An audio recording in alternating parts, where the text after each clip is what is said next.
নমস্কাৰ আপোনালোক সকলোকে পুনৰবাৰ স্বাগতম নাছমাই মজিদ বন্ধুসকল পলকতে চাওক আজি সন্ধিয়াৰ 7টা গুৰুত্বপূৰ্ণ খবৰ।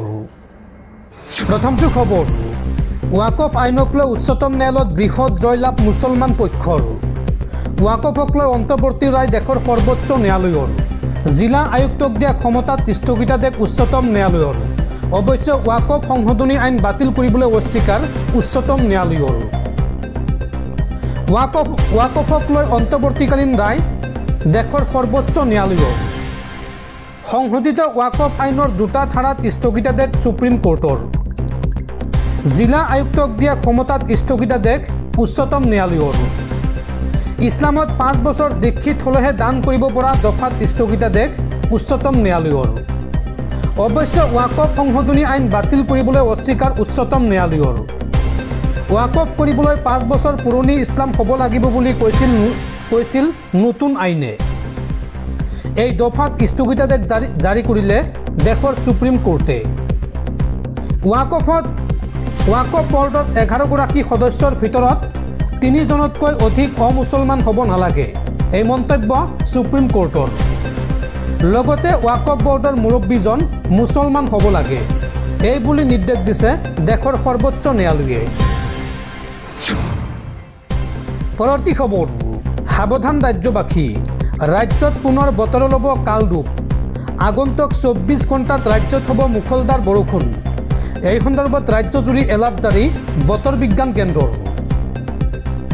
সাৱধান ৰাজ্যবাসী, ৰাজ্যত পুনৰ বতৰে লৈছে কালৰূপ। আজিৰ দিনটোত ৰাজ্যৰ ভিন্ন প্ৰান্তত বতৰে ভয়ংকৰ ৰূপ লোৱাৰ সম্ভাৱনা আছে। আৰু এই সন্দৰ্ভত মোবাইলে আহিছে IMDৰ সতৰ্কতামূলক মেছেজ। ৰাজ্যৰ কেইবাখনো জিলাৰ বাসিন্দালৈ বতৰ বিজ্ঞান কেন্দ্ৰৰ সাৱধানবাণী। বিজুলী ঢেৰেকণিসহ এই সময়ছোৱাত ৰাজ্যৰ প্ৰান্তে প্ৰান্তে নেৰানেপেৰা বৃষ্টিপাতৰ এলাৰ্ট জাৰি বতৰ বিজ্ঞান কেন্দ্ৰৰ। অসমৰ কাৰ্বি আংলং আৰু গোলাঘাট জিলাত জাৰি কৰা হৈছে অৰেঞ্জ এলাৰ্ট। লগতে ৰাজ্যৰ 19খনকৈ জিলাত য়েল্লো এলাৰ্ট জাৰি বতৰ বিজ্ঞান কেন্দ্ৰৰ। জিলাকেইখন হৈছে ক্ৰমে ধুবুৰী, কোকৰাঝাৰ, চিৰাং, বঙাইগাঁও, পশ্চিম কাৰ্বি আংলং, হোজাই, কাছাৰ, শ্ৰীভূমি, হাইলাকান্দি, বিশ্বনাথ, লখিমপুৰ, চৰাইদেউ, মাজুলী, ধেমাজি, যোৰহাট, শিৱসাগৰ, ডিব্ৰুগড়, তিনিচুকীয়াত জাৰি কৰা হৈছে য়েল্লো এলাৰ্ট। এই জিলাকেইখনত আগন্তুক 24 ঘণ্টাত হ'ব প্ৰচণ্ড বৰষুণ। পৰৱৰ্তী খবৰ, সাৱধান ৰাজ্যবাসী, যিকোনো মুহূৰ্তত অসমত আহিব পাৰে বৰ ভূঁইকঁপ। 8 প্ৰাবল্যৰ ভূমিকম্পই কঁপাই যাব পাৰে সমগ্ৰ অসম। আৰু এই ভয়ংকৰ ভূমিকম্পৰ ফলত দুভাগত বিভক্ত হৈ পৰিব পাৰে অসম। সাৱধান, যিকোনো মুহূৰ্তত অসমত আহিব পাৰে বৰ ভূঁইকঁপ। 8 প্ৰাবল্যৰ ভূমিকম্পই কঁপাই যাব পাৰে অসম। অসমত ইয়াৰ পূৰ্বেও হৈছিল বহুকেইটা বৰ ভূঁইকঁপ। টেকটনিক প্লেটৰ মুভমেণ্টৰ বাবে বৰ ভূঁইকঁপ সৃষ্টি হোৱাৰ আশংকা প্ৰকাশ কৰা হৈছে। আৰু জন্মাষ্টমীৰ দিনাই ৰাজ্যত 5.9 প্ৰাবল্যৰ ভূমিকম্পই জোকাৰি গৈছে। এই ভূমিকম্পৰ ফলত ৰাজ্যৰ ভিন্ন প্ৰান্তত বিস্তৰ ক্ষয়ক্ষতি হৈছে। তেজপুৰৰ এগৰাকী মহিলাৰ মৃত্যু হৈছে এই ভূমিকম্পৰ ফলত। নুমলীগড়ত ভূমিকম্পৰ ফলত অট্টালিকাৰ পৰা পৰি গুৰুতৰভাৱে আহত হৈছে এজন যুৱক। আৰু এইদৰে ৰাজ্যৰ কেইবাটা প্ৰান্তত অট্টালিকাত ফাট মেলা পৰিলক্ষিত হৈছে। আৰু তাৰ পিছতে আশংকা প্ৰকাশ কৰা হৈছে যিকোনো মুহূৰ্তত বৰ ভূঁইকঁপে কঁপাই যাব পাৰে সমগ্ৰ অসম। ৰিক্টাৰ স্কেলৰ 8 প্ৰাবল্যৰ ভূমিকম্পই কঁপাই যাব পাৰে অসমক। দৰ্শকসকল, আৰু বহুতো গুৰুত্বপূৰ্ণ খবৰ আছে। তাৰ আগতে আপোনাক জনাওঁ যে যদি আপুনি এতিয়ালৈকে এইটো ভিডিঅ'ত লাইক কৰা নাই তেন্তে এতিয়াই ভিডিঅ'টোত লাইক কৰি দিয়ক। আৰু এনেকুৱা ধৰণৰ ভিডিঅ'সমূহ নিতৌ চাবলৈ চেনেলটো ছাবস্ক্ৰাইব কৰি কাষত থকা বেলাইকনটো প্ৰেছ কৰি ৰাখক। পৰৱৰ্তী খবৰ, ৰাজ্যৰ লাখ লাখ নিবনুৱা যুৱক যুৱতীলৈ ভাল খবৰ। অসম আৰক্ষীত পুনৰ হ'ব বৃহৎ নিযুক্তি। অক্টোবৰত মুকলি হ'ব অসম পুলিচৰ হাজাৰ হাজাৰ চাকৰিৰ পদ। গতিকে এই চাকৰি ল'বলৈ আপুনিও সাজু হওক। ৰাজ্যৰ লাখ লাখ যুৱক যুৱতীৰ বাবে ভাল খবৰ। অসম আৰক্ষীত পুনৰ হ'ব বৃহৎ নিযুক্তি। অক্টোবৰ মাহত মুকলি হ'ব অসম পুলিচৰ চাকৰি।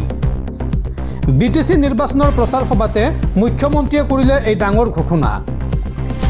ৰাজ্যৰ লাখ লাখ নিবনুৱা যুৱক যুৱতীক ভাল খবৰ দিলে মুখ্যমন্ত্ৰীয়ে। আৰক্ষীৰ চাকৰিৰ বাবে অনুশীলন কৰা যুৱক যুৱতীয়ে লাভ কৰিব এই চাকৰি।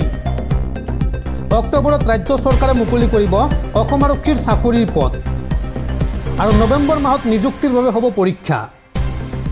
অক্টোবৰ মাহতে বহু নিবনুৱাই খানাপাৰাত পাব নিযুক্তি পত্ৰ। বিটিচি নিৰ্বাচনৰ প্ৰচাৰ সভাতে এই ঘোষণা কৰিছে ৰাজ্যৰ মুখ্যমন্ত্ৰী হিমন্ত বিশ্ব শৰ্মাই। পৰৱৰ্তী খবৰ, অৰুণোদয় আঁচনিক লৈ ডাঙৰ খবৰ। অৰুণোদয় 3.0 শুভাৰম্ভণিৰ তাৰিখৰ সালসলনি। 25 ছেপ্টেম্বৰত শুভাৰম্ভ কৰা হ'ব অৰুণোদয় 3.0। পূৰ্বে 17 ছেপ্টেম্বৰত শুভাৰম্ভ কৰাৰ কথা আছিল অৰুণোদয় আঁচনি 3.0, কিন্তু এতিয়া 25 ছেপ্টেম্বৰত শুভাৰম্ভণি কৰা হ'ব এই আঁচনিৰ। উল্লেখযোগ্য যে ৰাজ্যজুৰি 38 লাখ পৰিয়ালক সামৰি লোৱা হ'ব এই আঁচনিৰ অধীনত। পৰৱৰ্তী খবৰ, এছিয়াছ বিষয়া নুপুৰ বৰাৰ বাসগৃহত চিয়াম ভিজিলেন্সৰ অভিযান। আয় বহিৰ্ভূত সম্পত্তিৰ গোচৰত অভিযান চলাইছে চিয়াম ভিজিলেন্সৰ এটা দলে আৰু এই তদন্তকাৰী দলৰ অভিযানত জব্দ হৈছে এই পৰ্যন্ত 1,70 লাখ টকা নগদ ধন আৰু এই টকা গণনা কৰিবলৈ মেচিন আনিবলগীয়া হৈছে। টকা গণি গণি ভাগৰি পৰিছে তদন্তকাৰী বিষয়াসকল। উল্লেখযোগ্য যে কামৰূপৰ গৰৈমাৰীৰ ৰাজচক্ৰ বিষয়া আছিল এইগৰাকী এছিয়াছ নুপুৰ বৰা আৰু এই নুপুৰ বৰাই অবৈধভাৱে এই বৃহৎ পৰিমাণৰ ধন সংগ্ৰহৰ অভিযোগ উত্থাপন হৈছে। পৰৱৰ্তী খবৰ, পাকিস্তানৰ বিৰুদ্ধে ভাৰতৰ বৃহৎ জয়। এছিয়া কাপৰ মহাৰণত টিম ইণ্ডিয়াৰ হাতত মুখ ঠেকেচা পাকিস্তানৰ। পাকিস্তানে বান্ধি দিয়া 128 ৰানৰ লক্ষ্য 15.5 অভাৰতে অতিক্ৰম কৰে ভাৰতে। এছিয়া কাপৰ মহাৰণত টিম ইণ্ডিয়াৰ হাতত মুখ ঠেকেচা পাকিস্তানৰ। টিম ইণ্ডিয়াৰ হাতত 7 উইকেটৰ ব্যৱধানত পৰাস্ত হয় পাকিস্তান। পাকিস্তানে বান্ধি দিয়া 128 ৰানৰ লক্ষ্য 15.5 অভাৰতে অতিক্ৰম কৰে ভাৰতে আৰু ভাৰতৰ হৈ সৰ্বাধিক ৰান সংগ্ৰহ কৰে সূৰ্য কুমাৰ যাদৱে। পৰৱৰ্তী খবৰ, জাতিৰ পিতা মহাত্মা গান্ধীৰ প্ৰতিমূৰ্তিত এইবাৰ পিন্ধালে বিজেপিৰ টুপি, হাতত দিলে বিজেপিৰ পতাকা আৰু বিজেপিৰ এই কৰ্মকাণ্ডক লৈ এতিয়া দেশজুৰি তীব্ৰ প্ৰতিক্ৰিয়া। মহাত্মা গান্ধীক এইবাৰ সজালে বিজেপি, প্ৰতিমূৰ্তিত পিন্ধালে বিজেপিৰ টুপি, হাতত দিলে বিজেপিৰ পতাকা। এনডিএৰ কৰ্মকৰ্তা সন্মিলনত মহাত্মা গান্ধীক পিন্ধাই দিলে বিজেপিৰ টুপি। মহাত্মা গান্ধীৰ প্ৰতিমূৰ্তিৰ হাতত আৰিলে বিজেপিৰ পতাকা আৰু এই সভাত উপস্থিত আছিল বিজেপিৰ বহুকেইজন জ্যেষ্ঠ নেতাকৰ্মী। বিহাৰৰ মুজাফৰপুৰ এনডিএৰ কৰ্মকৰ্তা সভাত এই কাণ্ড আৰু এই ফটো ভাইৰেল হৈ পৰাত দেশৰ ৰাজনৈতিক মহলত তীব্ৰ উত্তেজনা। মহাত্মা গান্ধীক অপমান কৰা বুলি অভিযোগ উত্থাপন কৰিছে বিৰোধীয়ে আৰু পিছত মহাত্মা গান্ধীৰ প্ৰতিমূৰ্তি গংগাৰ পানীৰে ধুই দিয়া হয়। মিনাপুৰ হাইস্কুলৰ প্ৰাংগণত অনুষ্ঠিত হৈছিল এনডিএৰ এই কৰ্মকৰ্তা সভা। পৰৱৰ্তী খবৰ, দেশত পুনৰ ভয়ংকৰ গুলীয়াগুলী। ঝাৰখণ্ডৰ জংঘলত এইবাৰ নিৰাপত্তাৰক্ষীৰ গুলীত মৃত্যু হৈছে শীৰ্ষ মাওবাদী নেতাসহ 3জনৰ, যাৰ মূৰৰ দাম আছিল 1 কোটি টকা। ঝাৰখণ্ডৰ হাজাৰিবাগত নিৰাপত্তাৰক্ষীৰ সৈতে হোৱা মুখামুখি সংঘৰ্ষত 3জন মাওবাদী নিহত হৈছে। নিহতসকলৰ ভিতৰত আছে সহদেৱ চৰেন, যাৰ মূৰৰ মূল্য আছিল 1 কোটি টকা। সোমবাৰৰ পুৱাই পান্তিত্ৰী জংঘলত আৰম্ভ হয় গুলীয়াগুলী। এক গোপন সূত্ৰৰ ভিত্তিত নিৰাপত্তাৰক্ষী আৰু আৰক্ষীয়ে জংঘলত অভিযান চলায়। পুৱা 6 বজাৰ ভিতৰত নিৰাপত্তাৰক্ষীয়ে পখৰ থানাৰ সীমান্তৱৰ্তী অঞ্চলত 3 মাওবাদীক ঘেৰাও কৰে আৰু সোমবাৰৰ যৌথ অভিযানত সহদেৱৰ সৈতে আৰু 2জন মাওবাদী নেতা ৰঘুনাথ হেমব্ৰাম আৰু বীৰসেন গঞ্জু নিহত হয়। ৰঘুনাথ ওৰফে চঞ্চল মাওবাদীৰ বিহাৰ ঝাৰখণ্ড বিশেষ আঞ্চলিক সমিতিৰ সদস্য আছিল আৰু তেওঁৰ মূৰৰ দাম আছিল 25 লাখ টকা। আনহাতে দলৰ মণ্ডল সমিতিৰ সদস্য বীৰসেন ওৰফে ৰাম খেলাউনৰ মূৰৰ দাম আছিল 10 লাখ টকা। ঝাৰখণ্ড আৰক্ষীয়ে জনোৱা মতে তাঁতিজৰীয়া থানা এলেকাৰ কৰন্দী গাঁৱত কোব্ৰা বেটেলিয়ন আৰু হাজাৰিবাগ আৰক্ষীৰ যৌথ অভিযান চলিছিল। গিৰিডিসহ বোকাৰ সীমান্তৰ সমীপৰ গাঁওখনত পুৱা 6 বজাৰ পৰা দুয়োপক্ষৰ মাজত গুলীয়াগুলী আৰম্ভ হয় আৰু এই সংঘৰ্ষৰ অন্তত নিৰাপত্তাৰক্ষীয়ে গভীৰ অৰণ্যৰ পৰা নিহত 3জন মাওবাদী নেতাৰ মৃতদেহ উদ্ধাৰ কৰে। বাহিনীটোৱে জনোৱা মতে এই অঞ্চলৰ গভীৰ অৰণ্যত এতিয়াও তালাচী অভিযান অব্যাহত আছে।